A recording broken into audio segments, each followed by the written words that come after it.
30 साल की रिकॉर्ड गिरावट शेयर मार्केट में दर्ज की गई है।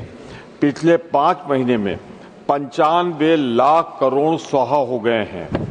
विदेशी निवेशकों को भारतीय बाजार अब आकर्षक नहीं लग रहा है, इसलिए 6 महीने में 1.67 लाख करोड़ बाजार से निकाले गए हैं। इन विदेशी निवेशकों को अमेरिका और चीन का बाजार ज्यादा आकर्षक नजर आ रहा है। तभी तो पिछले 6 महीने में चीन के बाजार में 17% की उछाल दर्ज की गई, जबकि इस अवधि में भारतीय बाजार में 12% की गिरावट दर्ज की गई। इस तबाही के बीच सरकार मौन साधे हुए है। भारतीय शेयर बाजार विश्व में सबसे खराब प्रदर्शन करने वाले बाजारों में शामिल हो गया है। बड़े बड़े शेयर धड़ाधड़ गिर रहे हैं। सबसे ज्यादा नुकसान बाजार की इस गिरावट पर छोटे निवेशकों पर आ रहा है। वैश्विक बाजारों की कमजोरी, विदेशी निवेशकों की बिकवाली और अमेरिका के नए टैरिफ से जुड़े चिंताओं के चलते बाजार में ये गिरावट देखी जा रही है। लेकिन इस गिरावट में घरेलू कारण भी शामिल है। देश में आर्थिक मंदी की चिंता, उम्मीद से कम कमाई, रुपए की लगातार कमजोरी, कम उपभोग के कारण हम कॉर्पोरेट कमाई भी शामिल है। भारत की जीडीपी में गिरावट आई है।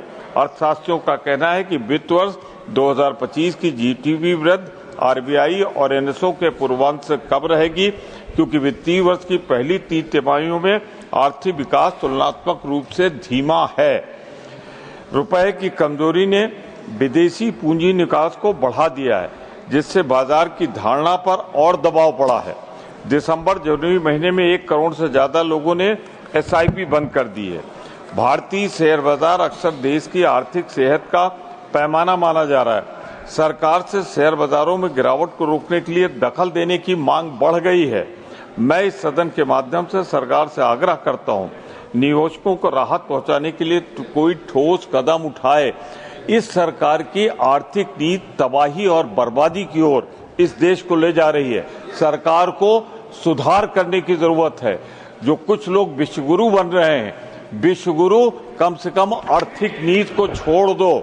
इसलिए छोड़ दो कि उसमें आपने देश को तबाह और बर्बाद किया है। मैं इन शब्दों के साथ सरकार के दखल की मांग करता हूं। धन्यवाद।